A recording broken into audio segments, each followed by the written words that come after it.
My name is Jagdish Shukla और ये हमारा सेकंड लेक्चर है बुक कीपिंग एंड अकाउंटेंसी के ऊपर। फर्स्ट लेक्चर में मैंने अकाउंटिंग साइकिल देखा कि अकाउंटिंग कैसे होती है, एक पूरे सिलेबस का ओवरव्यू लिया कि कैसे ट्रांजेक्शन्स रिकॉर्ड करते हैं, जर्नल कैसे मेंटेन करते हैं, फिर इसमें से लेजर पोस्टिंग करते हैं, फिर ट्रायल बैलेंस बनाते हैं, फिर फाइनल अकाउंट बनाते हैं। तो ये लेक्चर में हम कुछ उसके टर्म्स रिलेटेड डिस्कस करने वाले हैं। बुक कीपिंग एक नया सब्जेक्ट है तो उसमें बहुत सारे नए नए वर्ड्स होंगे जिसका मीनिंग हमें जानना बहुत इंपॉर्टेंट है। तो ये लेसन में हम वही देखने वाले कौन कौन से टर्म्स हमको पढ़ने हैं। तो चलिए स्टार्ट करते हैं। तो फर्स्ट कॉन्सेप्ट है अपना बेसिस ऑफ अकाउंटिंग। हम जो अकाउंट्स लिखते हैं ना, उसको लिखने के मेनली दो तरीके होते हैं। यहाँ पे बुक में 3 दिए बट मेनली 2 तरीके फॉलो होते हैं। एक कैश होता है, एक अक्रूवल होता है जिसको मर्केंटाइल भी बोलते हैं, और एक नया कॉन्सेप्ट इन्होंने डेवलप किया मिक्स करके, मतलब इन दोनों का कॉम्बिनेशन। कैश बेसिस में देखो नाम में ही है, इसका मीनिंग क्या होता है कैश। कुछ ये कौन करता है, छोटे मोटे बिजनेसमैन होते हैं ना, स्मॉल ट्रेडर्स वगैरह, वो ये सिस्टम फॉलो करते हैं। ये सिस्टम में क्या होता है, जब भी कैश आया ना तो वो लोग रिकॉर्ड करते हैं, और जब भी कैश गया तो वो रिकॉर्ड करते हैं।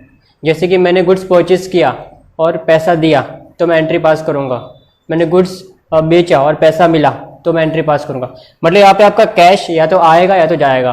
तो एंट्री कभी होगी, जब पैसा आया या जब पैसा गया। जैसे कि मैंने किसी को सैलरी पे किया तो पैसा गया तो एंट्री पास होगा। इसका मतलब कोई लेन देन हुआ है, उसमें कैश इन्वॉल्व है तो ये एंट्री करेंगे।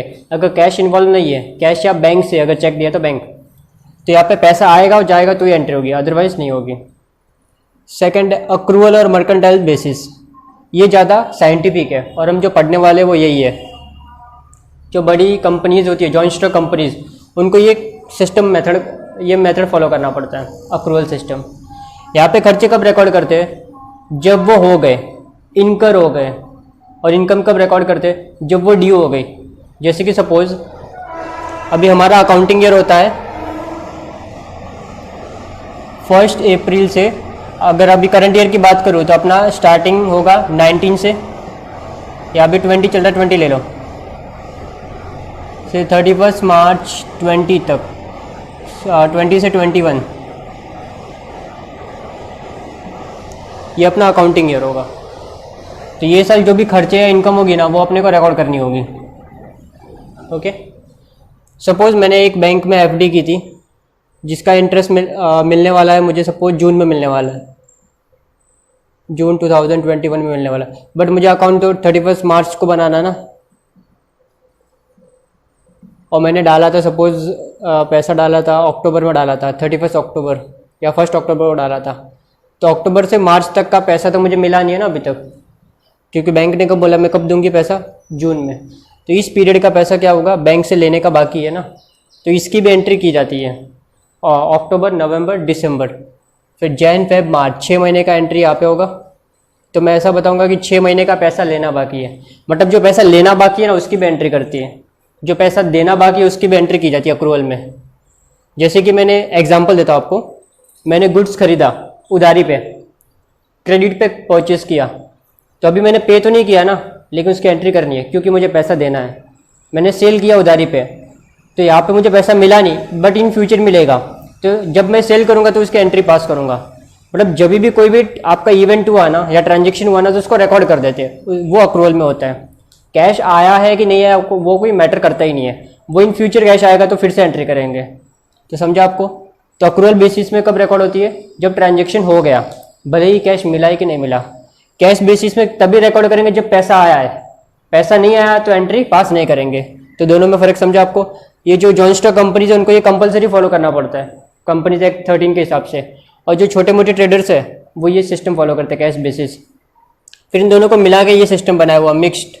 अभी मिक्स्ड में क्या होता है, कुछ ट्रांजेक्शन कैश में होते हैं और कुछ ट्रांजेक्शन अक्रूवल में होते हैं। तो ये सिस्टम ना कोई फॉलो नहीं करता, और इंडिया में ये सिस्टम बैन है एक्चुअली।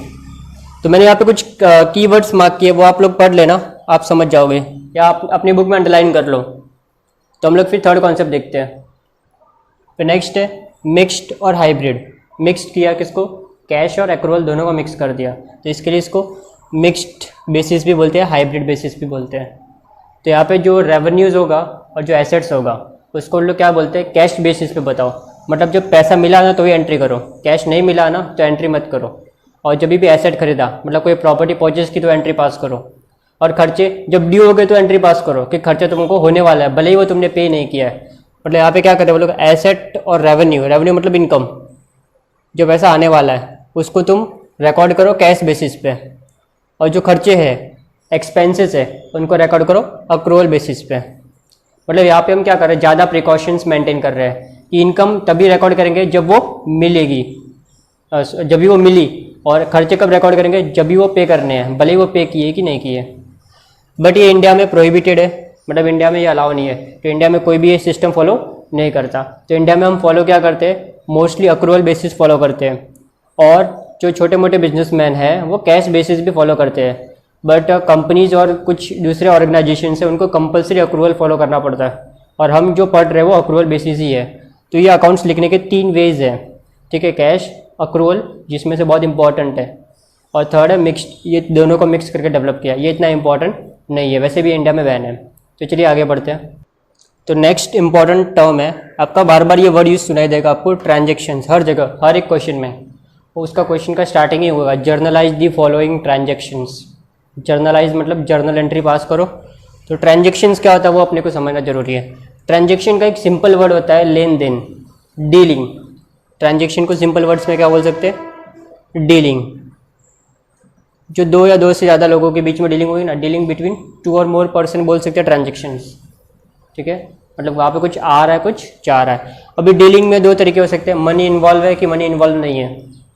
मनी इन्वॉल्व है मतलब यहाँ पे कैश इन्वॉल्व है, और यहाँ पे कैश इन्वॉल्व नहीं है। मतलब ये ट्रांजेक्शन एक्सचेंज वाले हैं। नॉन मॉनेटरी ट्रांजेक्शन मतलब क्या, यहाँ पे क्या होता है आपका exchange, goods for goods, barter, ये बार्टर ट्रांजेक्शन होते हैं। एक्सचेंज होता है of goods and services.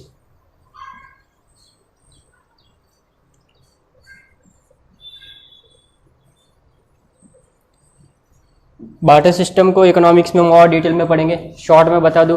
Suppose आपने बहुत सारे एग्जांपल देखे होंगे, जैसे कि अभी कंपनीज मोबाइल फ़ोन का एक्सचेंज देती है, जूना मोबाइल दो और कुछ थोड़ा पैसा दो और नया मोबाइल लेके जाओ। तो वो जो है ना, उसमें दोनों इन्वॉल्व है, कैश भी है बार्टर भी है। सबसे बेस्ट एग्जांपल आपको मैं दूं तो भांडी वाली, जो भांडी वाली आती है ना बर्तन बेचने, तो वो कपड़े लेके जाती है और बर्तन देती है, तो वहाँ पे हम उसको 1 रुपया नहीं देते, खाली कपड़े देते हैं, तो वो बार्टर ट्रांजेक्शन है। मतलब हम अपना सामान देते हैं और वो अपना सामान देता है। जैसे कि मैं मेरी बात करता हूँ, मैं टीचर हूँ, तो मैंने ना किसी डॉक्टर के बेटे को पढ़ाया, ठीक है, तो डॉक्टर ने मेरे घर वालों का इलाज किया फ्री में, और मैंने उसके बेटे को फ्री में पढ़ाया। तो ये क्या, बार्टर ट्रांजेक्शन। मतलब मैंने मेरी सर्विस उसको दी और उसने अपनी सर्विस मुझे दी, तो ये बार्टर ट्रांजेक्शन का एग्जाम्पल है। तो ये भी आपका ट्रांजेक्शन ही है। तो यहाँ पे हम वैल्यू कर सकते हैं ना, कि मैंने पढ़ाया उसका वैल्यू कितना हुआ, उसने जो इलाज किया उसका वैल्यू कितना हुआ, तो इससे हम एंट्री कर सकते हैं। फिर मॉनेटरी ट्रांजेक्शन, जहाँ पे क्या मनी इन्वॉल्व है, वो कैश में हो सकता है या उधारी में। अभी कैश ट्रांजेक्शन खाली कैश बेसिस में रिकॉर्ड करते हैं ये, और जो क्रेडिट बेसिस होता है या वो अक्रूवल बोलते हैं, अक्रूवल जो होता है ना उसमें सब रिकॉर्ड करते हैं। तो क्रेडिट ट्रांजेक्शन मतलब आज ट्रांजेक्शन किया हमने उधारी वाला, ये क्या है आपका उधारी है।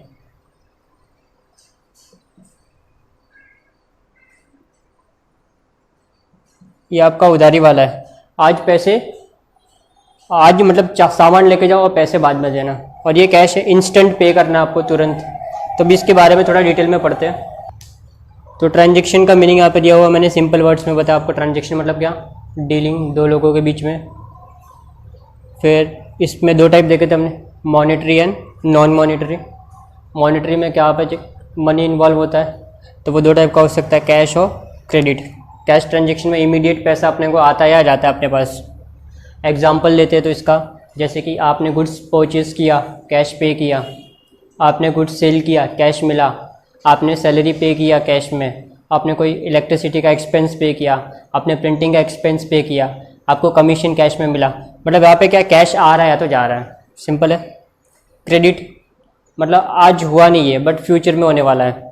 जैसे कि आपने गुड्स खरीदा और उसको बोला कि मैं 2 महीने के बाद पैसा दूंगा। आपने गुड्स सेल किया, कस्टमर बोलता है कि मैं 1 महीने के बाद पैसा दूंगा। आप एम्प्लॉय की सैलरी नेक्स्ट मंथ में दोगे, तो ये मंथ में आपकी बाकी है ना, तो वो सब क्या, क्रेडिट है।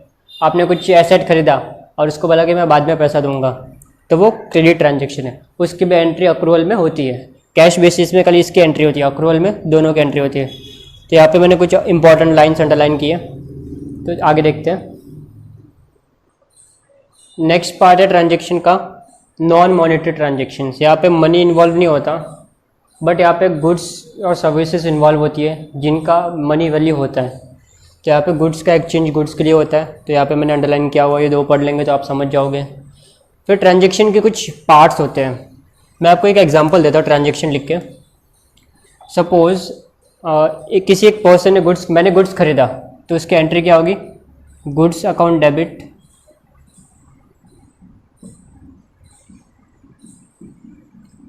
मैंने सपोज ए से ख़रीदा, तो ऐसे एंट्री पास होती है।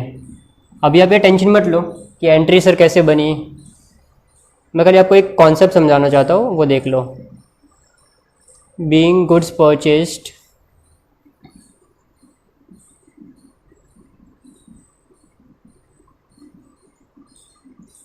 फ्रॉम ए। अभी ये एंट्री कैसे आई वो छोड़ दो, मैं आपको क्या बताना चाहता हूँ वो सुनो। एंट्री मतलब क्या होता है, ये जो मैंने लिखा गुड्स अकाउंट डेबिट टू ए, इसको बोलते हैं एंट्री। इन शॉर्ट इसको बोलते हैं एंट्री, मतलब ये एक्चुअली जर्नल एंट्री हो गई आपकी, इसको बोलते हैं एंट्री। और ये ऐसे ही लिखा जाता है, डेबिट वाला ऐसे लिखते हैं, क्रेडिट वाला थोड़ा जगह छोड़ के ऐसे लिखते हैं। प्रेजेंटेशन हम बाद में देखेंगे। तो एंट्री मतलब क्या करना, रिकॉर्ड करना ट्रांजेक्शन को, रिकॉर्डिंग ऑफ ट्रांजेक्शन। अभी नरेशन मतलब क्या होता है, ये एंट्री किसके लिए पास की, तो उसका एक थोड़ा सा एक्सप्लेनेशन दो नीचे। तो ये एक्सप्लेनेशन दिया कि मैंने गुड्स खरीदा ए से, तो ये एंट्री का क्या एक छोटा सा एक्सप्लेनेशन है, उसको बोलते हैं नरेशन। और ये स्टार्ट कहाँ से करना है आपको, बीइंग से। कुछ लोग इसको फॉर से भी स्टार्ट करते हैं, वो भी करेक्ट है। तो ये नरेशन है, नरेशन ट्रांजेक्शन के नीचे लिखते हैं। और ये इसका थोड़ा सा एक्सप्लेनेशन है ब्रीफ में कि ये किस चीज़ के बारे में है एंट्री। फिर नेक्स्ट है गुड्स क्या होता है, बहुत ही इंपॉर्टेंट चीज़ है गुड्स क्या होता है। अभी देखो गुड्स मतलब वो चीज़ें जिसमें मैं डील करता हूँ। जैसे कि आपको एग्जांपल के थ्रू समझाओ, अभी मेरी किराना की स्टोर है, तो मेरे लिए जो ग्रेन्स है, फूड ग्रेन्स, गेहूँ वगैरह, वो सब मेरे लिए गुड्स हो जाएगा। अगर मेरी मेडिसिन की शॉप है, मेडिकल स्टोर है, तो मेरे लिए दवाइयाँ गुड्स हो जाएगा। अगर मैं फर्नीचर वाला हूँ, फर्नीचर बेचता हूँ, तो फर्नीचर मेरे लिए गुड्स होगा। मेरी साड़ी की दुकान है तो साड़ी गुड्स। मैं कंप्यूटर बेचता हूँ तो कंप्यूटर गुड्स। मतलब जो भी चीज़ों में मैं डील कर रहा हूँ, मैं बिजनेस कर रहा हूँ। अगर मेरा कोई शोरूम है और मैं गाड़ी बेच रहा हूँ, तो गाड़ी मेरे लिए गुड्स। तो जिस चीज़ों में मैं डील करता हूँ, जो चीज़ें मैं खरीदता बेचने का बिजनेस है मेरा, वो मेरे लिए गुड्स होगा। ये समझा आपको। जैसे कि देखो सपोज दो लोग हैं, एक ए है और एक बी है। ए सपोज फर्नीचर का काम करता है और बी कंप्यूटर का काम करता है, मतलब उसकी कंप्यूटर की दुकान है, ठीक है। इसकी फर्नीचर की दुकान है, इसकी कंप्यूटर की दुकान है। तो ए के लिए गुड्स क्या, फर्नीचर, ये उसके लिए क्या हो गया, गुड्स हो गया। और बी के लिए गुड्स क्या, कंप्यूटर। तो अभी मैं ऑलवेज कंप्यूटर गुड नहीं होगा। अभी सपोज ए ने कंप्यूटर खरीदा, अभी ए की बहुत बड़ी दुकान है, तो बिलिंग करने के लिए ए ने क्या किया, एक कंप्यूटर परचेस किया बी के पास जाके। तो कंप्यूटर इसके लिए गुड्स नहीं है, इसके लिए कंप्यूटर क्या एसेट है। समझा। अभी बी को कंप्यूटर रखने के लिए फर्नीचर चाहिए था, तो बी ए के पास गया, कंप्यूटर खरीदा, फर्नीचर खरीदा उससे। तो इसके लिए जो फर्नीचर है वो क्या है, एसेट है। एसेट मतलब उसकी प्रॉपर्टी है। एसेट क्या होता है आगे डिटेल में देखेंगे आप लोग। तो समझा। अभी ए का बिजनेस क्या है, फर्नीचर बेचना, तो फर्नीचर उसके लिए गुड्स। मतलब जो भी चीज़ों में वो डील करता है, बिजनेस करता है, वो उसके लिए गुड्स। ये आपको याद रखना इंपॉर्टेंट चीज़ है। और भी बी किस में डील करता है, कंप्यूटर में, तो कंप्यूटर उसके लिए गुड्स। अगर उसने कंप्यूटर के अलावा कुछ भी खरीदा बेचा, तो वो उसके लिए गुड्स नहीं होगा, वो उसका एसेट होगा। समझा आपको। जैसे कि उसने फर्नीचर परचेस किया, अभी कंप्यूटर रखने के लिए शेल्फ चाहिए ना, तो उसने शेल्फ खरीदा या बनवाया रहेगा, या जो भी फर्नीचर का एक्सपेंस किया होगा, तो बी ए के पास गया था, तो ये इसके लिए क्या एसेट है। समझा आपको इतना। अभी देखो गुड्स के बारे में अलग अलग वर्ड्स यूज करते हैं। जब भी गुड्स परचेस करते हैं ना, हम खरीदते हैं। परचेस करना मतलब खरीदना। देखो नॉर्मली 4 वर्ड्स यूज होते हैं गुड्स के लिए।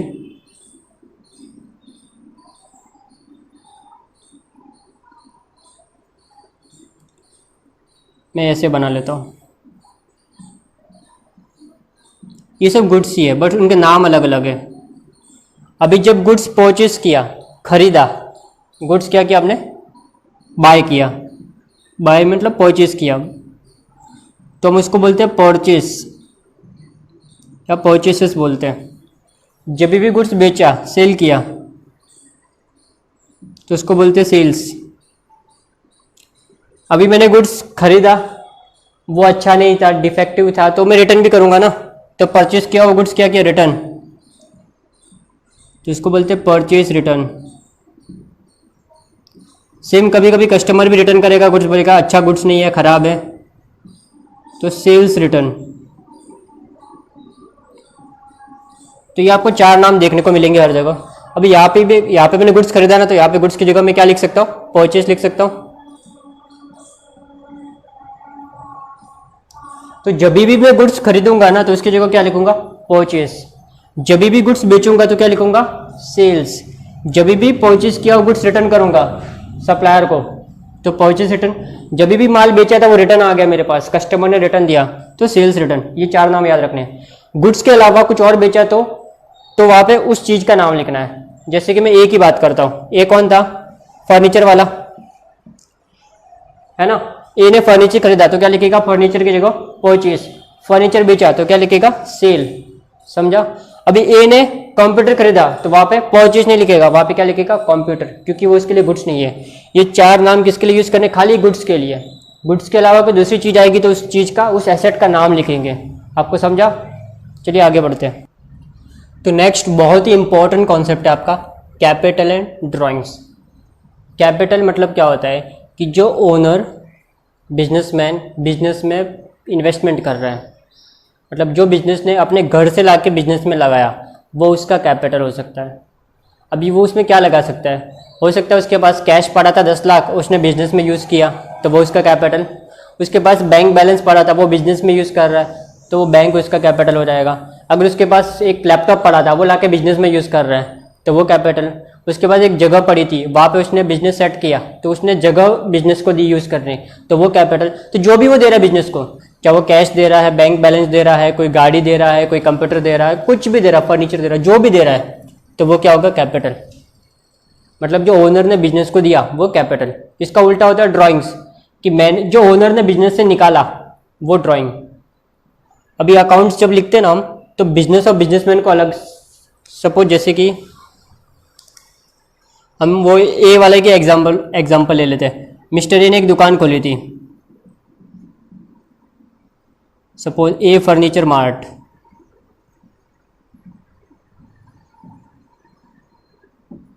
या A1 फर्नीचर मार्ट, ठीक है। ये ए का दुकान का नाम है और ये ए है, तो ए कौन है, आपका ओनर है,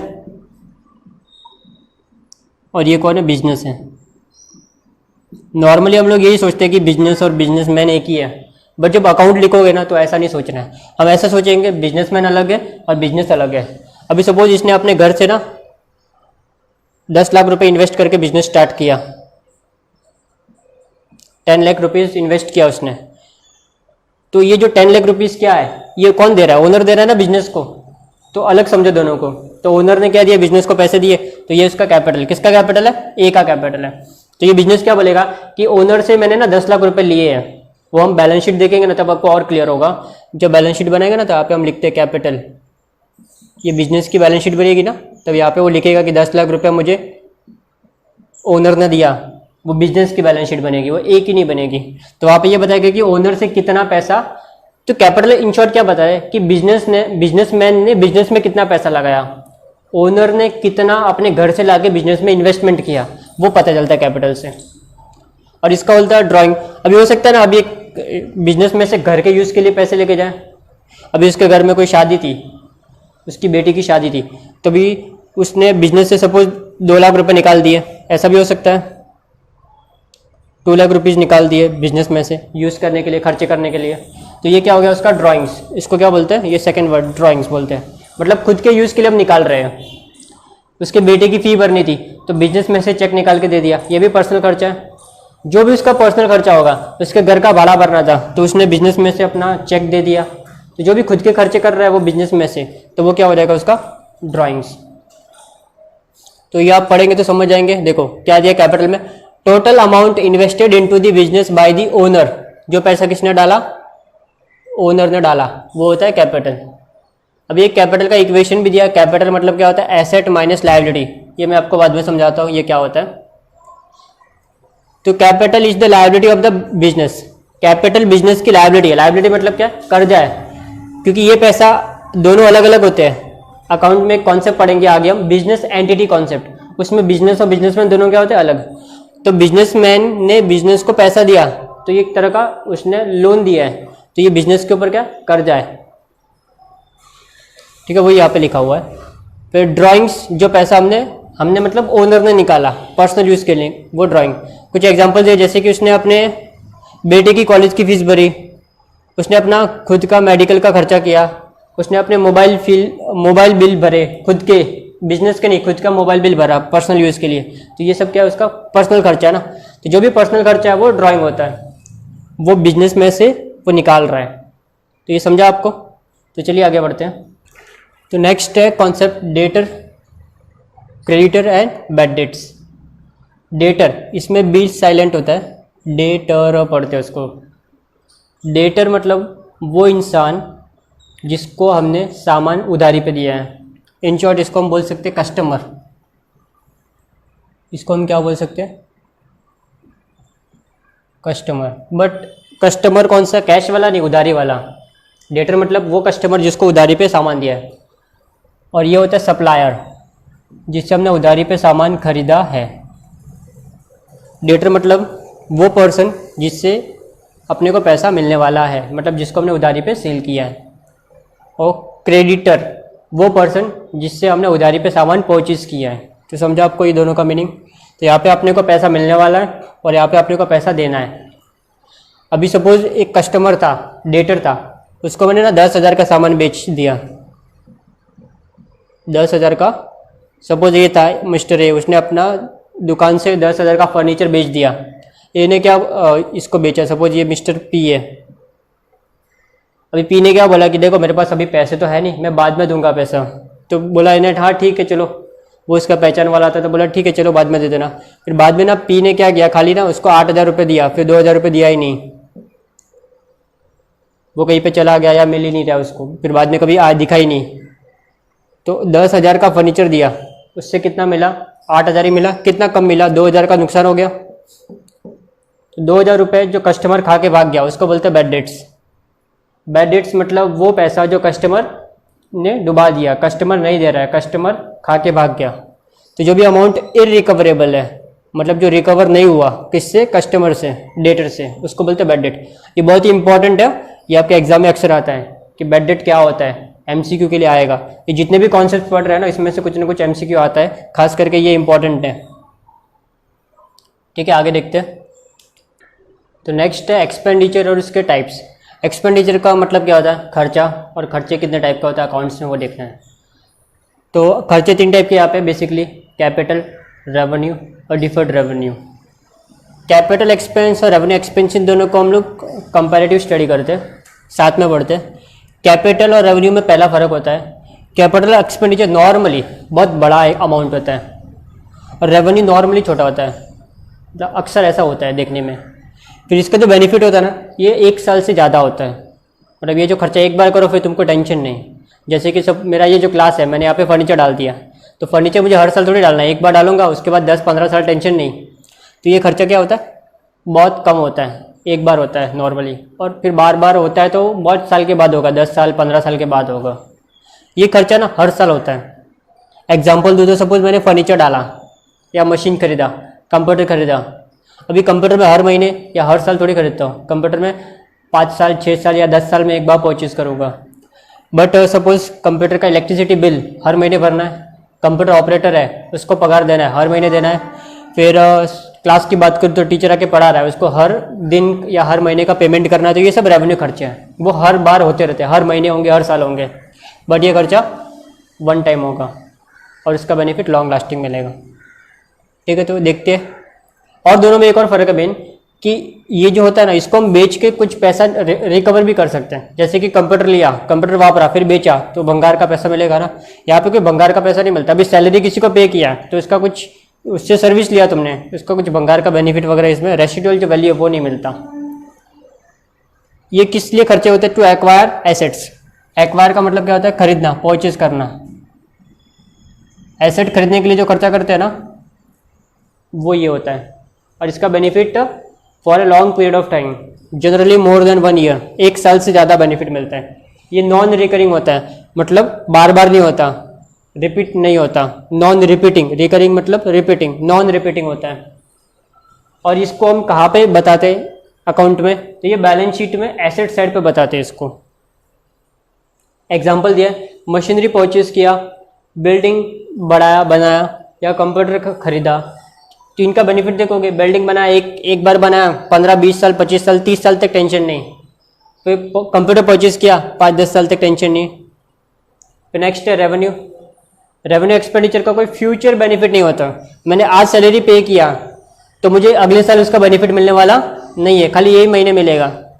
तो ये जब खर्चा पे किया तो उस टाइम का ही बेनिफिट है, शॉर्ट टर्म बेनिफिट होता है उसका, और वो भी लेस देन 1 ईयर। इससे कोई प्रॉफिट अर्निंग कैपेसिटी नहीं बढ़ती। जैसे कि देखो, मैंने एक मशीन डाल दिया, तो मशीन डाल के मैं ज़्यादा सामान बना के ज़्यादा बेच के ज़्यादा पैसे कमा सकता हूँ। बट यहाँ पे जो एम्प्लॉय काम कर रहा है, वो ज़्यादा एम्प्लॉय काम करेगा तो मेरी प्रॉफिट थोड़ी बढ़ेगा। तो यहाँ पे कोई कैपेसिटी नहीं बढ़ती अपनी। और ये नॉर्मल रोज का खर्चा होता है। ये खर्चा कहाँ पे देखने को मिलेगा? डेबिट साइड पे। सारे खर्चे डेबिट साइड पे देखने को मिलेंगे अपने को। कहाँ पे? ट्रेडिंग अकाउंट और प्रॉफिट एंड लॉस अकाउंट। अब ये क्या होता है, ये हम आगे देखेंगे। सारे खर्चे तुमको डेबिट साइड पे देखने को मिलेंगे फाइनल अकाउंट में। फिर नेक्स्ट है डिफर्ड रेवेन्यू एक्सपेंडिचर। ये कौन सा खर्चा है? रेवेन्यू, मतलब यही है, बट ये डिफर्ड वर्ड इसके आगे लग गया। मतलब जब ये खर्चा ना बहुत ज़्यादा करते हम लोग, नॉर्मली ये एडवर्टाइजिंग में होता है। मैंने एक कंपनी के साथ एक कॉन्ट्रैक्ट कर लिया एडवर्टाइजिंग का, 5 साल का। नॉर्मली ये लेस देन 1 ईयर होता है ना, देखो यहाँ पे क्या लिखा, लेस देन 1 ईयर। अभी मैंने खर्चा कितने साल का किया? 5 साल का किया। तो मुझे बेनिफिट कितने साल मिलेगा? 1 साल मिलेगा कि 5 ईयर्स मिलेगा? 5 ईयर्स मिलेगा। सपोज मैंने 5 ईयर्स का 5 लाख खर्चा कर दिया। मैंने कंपनी को बोला कि 5 साल तुझे मेरी ऐड करनी है। तो अभी मेरा 1 साल का खर्चा कितना होगा? अगर आप देखोगे तो डिवाइडेड बाय 5 कर दो, तो 1 साल का खर्चा कितना हुआ?